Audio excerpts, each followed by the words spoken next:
Here's a modern day story of Joseph for real people who like moral messages. Joseph was the 11th son of 12, which is strangely awkward because there are 12 tribes of Israel. Now, his father loved him more than the others because Joseph was a bit of a dreamer. He gave him a very special coat. Hey, man, I love you so much. Here's a coat, man. His brothers, a bit jealous of him. His baby brother was just a baby. Every time they'd have him go out and work out in the fields, he'd fall asleep. He's like, dude, job's not that hard. Sit here and watch the sheep while we fucking plow over there and do all the hard work. You just sit here and watch sheep. Don't fall asleep, dude. Don't fucking fall asleep. Watch the sheep. Just falls asleep, usually. His oldest brother is the one who defends him most. I was like, hey, we need to fucking kill him, dude. He's pissing us off. And he has a dream that his sheaf was standing and all of his brothers were sheaves and they were all bowed down to him. A sheaf is a bundle of wheat about this size. And that pissed them off. Like, we're supposed to bow to you now? We're going to bow to you, motherfucker. You know? He had another dream where the stars, the sun, and the moon bowed down to him too. And his dad's like, oh, cool, that's a great dream. Praise God. Because his dad had dreams too, you know, angels going up and down ladders. And cool. Cool. Awesome. And that made him more jealous. His brothers went out on a job down the street.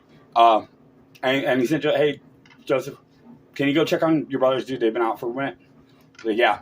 He goes out to them, and they plan to kill him. Like, oh, here comes the dreamer. I'll just kill him. They push him into like a pit, but I've come to understand that it's the well that Jesus sat at with the Samaritan. Anyway, they push him down there, and he's down there for a few days. And the oldest brother goes back to the dad, and he's the one who protects him. The others like, so they sell him off into slavery, so they don't feel guilt because they can't look at their own dad in the eye. But oh, yeah, by the way, your son you love so much, our brother. We fucking whacked him. Yeah, Dad, we love you so much, bro. No, they sold him off into slavery. And the dad was uber depressed from then on out. And his only joy was, Benjamin the baby. Because, the older brothers were older and they pissed him off more. Anyways, he gets sold off to slavery and sent to Egypt. Captain of the guard, he goes looking for slaves. He's pissed off because he just spent all his money at the temple. Because, the fucking priests at the temple there like to fuck him in the ass. So let's go buy a slave, and he runs into Joseph, and he's like, hey, I like this one. Joseph's like, I'm not a slave, I'm a Jew. I'm not a slave, I'm a Jew. He's like, oh yeah, well, son of a bitch, color me surprised. Looks like you're a slave to me, so you're coming with me now. I'll just take that one and that one, let's go. Takes him back to the house, and he gains favor with him, and he actually likes Joseph. He's like, hey, you're pretty cool. And he gives him, makes him bottom bitch, authority over the other slaves. And he's like, hey, man, stay here. My old lady's back there. Just hold the fort down. I'll be back in a bit. Just do your thing, man. Joseph always has a way, because he's so loyal, that people trust him enough, for higher levels. So my old lady's in the back room. Just don't worry about her. Let her do her thing. As soon as he leaves, she comes out and, tries to seduce him. Hey, Joseph, you want to, want a little golden snake hat and come deep in my ass? And just like, yeah, that's a big no. Your husband like literally owns me, and I'm a Jew, and God says, don't covet thy neighbor's wife. He's not my neighbor, but he's my no. So she cries, oh, you raped me, huh? And they throw him in jail. So now he's labeled as a sex offender in jail for about 4 years. And he gets such favor with the jailer. The jailer's like, Joseph, here's the fucking keys, man. And Joseph's loyal enough, he's not going to leave jail. He mops and fucking answers the phone and fucking does the dishes. And, the jailer, and a cupbearer and the king's baker get thrown in jail because the pharaoh gets a stick up his ass sometimes and just likes to throw people in jail, because they piss him off on sight. Whatever, he's that way. And they're talking about, yeah, I had a dream like that. And they're talking about dreams. And Joseph's like, hey, you know what? You guys shouldn't interpret your own dreams. That's, God's doing. God's the one who decides that. They're like, yeah, they're all here. Okay. He's like, well, I had a dream where there was 3 branches, and on the 3 branches there was scrapes, and I handed the Pharaoh his cup. He's like, okay, in 3 days you're going to be released, and you're going to go back. And the baker said, oh, that's good news. Okay, here's mine. There were 3 baskets on my head, and the crows were picking all the bread off the baskets on my head. And Joseph's like, that's, you're going to die in 3 days. Oh, no, that's not cool. And it happened. And as they took the cupbearer out, he's like, hey, can you remember me? I'm here as like a fucking sex offender for shit I didn't do. And, can you remember me? Nigga forgets him for 2 years. Just blows him off for 2 years. Until Pharaoh has a dream that his interpreters and magicians couldn't interpret. They made nothing of it. And the cupbearer remembers, oh yeah. And he's like, hey Pharaoh, there's a sex offender in jail that I met who interpreted my dream. Remember when you threw me out and I came back? You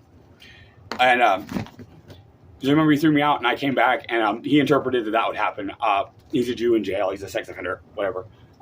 So he brings him out. He's like, get him up here. Dude, what the hell? So he takes a shower and shaves, brings him out here. And he tells him his dream. There were these seven cows that were healthy, and then 7 cows that were unhealthy that ate the healthy cows. And then there was 7 grains of wheat and an unhealthy wheat that consumed the healthy wheat of wheats. Now, Joseph's like, oh yeah, no, how about this? And this is where you're like, when you have enough money and prosperity, you should put some aside for the time of judgment. Okay? When you have stuff, put it away for times when you don't. And Pharaoh was like, holy shit, dude, that's really that's smart, man. And so he put him in charge. He's like, hey, that was a pretty good idea. So I'm going to put you in charge of the land from here on out.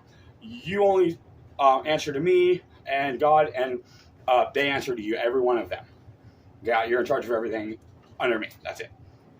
And he renamed him and gave him a wife and whatever. His brothers, due to this plague, not plague, but let me take my cut off. Famine that happened, because the famine happened, strangely enough, and they came into Egypt looking for food. The 10 of them, and Joseph notices them, and immediately, you know what? I'm gonna have them recognize and admit what they did. I'm going to have them confess to themselves. That's my goal right now. Immediately. Spies. Throw them in jail. Throw them in jail for 3 days. Brings them out. Tells them, hey, okay, I'm going to work with you, but you got to go back and bring your other brother you told me about here to me. Bring him to me. And I'll give you guys supplies. You go get the brother, bring him to me. And he puts their money they gave him back in their sacks. Okay, the money they gave. Oh yeah, by the way, here's your stuff, and here's your stuff back. Bring me your brother. They go back, tell their dad. He gave us our money back and gave us the food. He wants Benjamin. I'm sorry. Joseph's been gone, and this guy wants my other kid. He wants to take my kid there, and do what with him exactly? That's my baby boy, dude. I already lost Joseph. I'm not gonna lose Benjamin, dude. No. And you bring that money back to him. Go give him that money. That money that he gave back, and give it back to him now. And reluctantly, okay, Benjamin, go with him. They bring him back. He brings money back with the sacks, with double money. Oh, dude, we're sorry. Here's twice as much back. And his slave, hey, you know what? Don't worry about it. He wants to, have a banquet with you guys. Keep the money.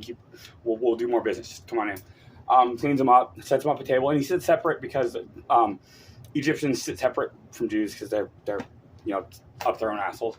And as they're eating, he slides his silver grail into their sacks like he did with the money, and as they leave, he has them arrested. Oh, they stole my grail, and made them hold Benjamin back. I get to keep Benjamin. How about that? And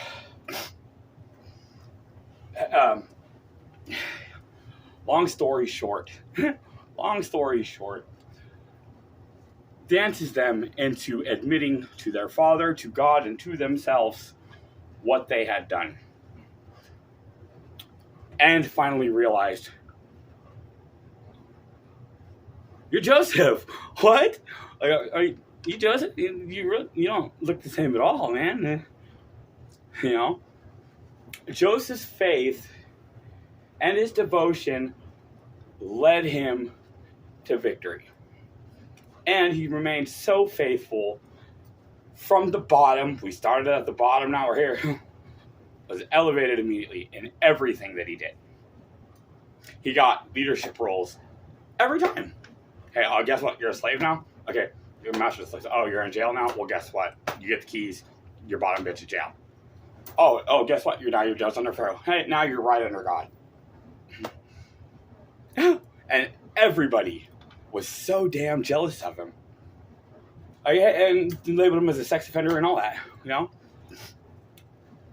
There's a strange coincidence, because there was another man named Jesus who nobody liked at all until, they realized that he benefited them with his healing touch. He had zero recognition in life until they're like, wait a minute. When he touches disease, the disease flees and the disease doesn't infect him. That's science. According to science, that's, And he gained the same recognition as before. Like I said, there are 12 tribes in Israel, and Joseph's correlation with the 12 tribes is oddly similar.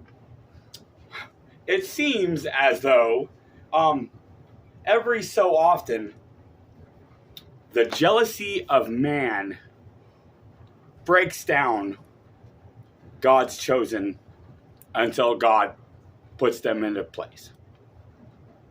Over and over and over and over and over again. And we can go over Jesus later. This is mostly a Joseph story. Because he was a dreamer. Labeled as a sex offender. And, left for dead by his own brothers. And sold into slavery. By his very family. Because his father loved him.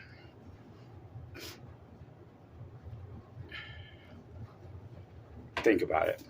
And by the way, I'm not your average fucking preacher. I have a moral compass. When I say shit and fuck, that doesn't make me immoral in any way. It makes you pass false judgments based upon your sensibilities. And it has conditioned me to not give a fuck what you think. In the words of Archangel Michael, delivered to me, I'm not here for you. I'm here for God.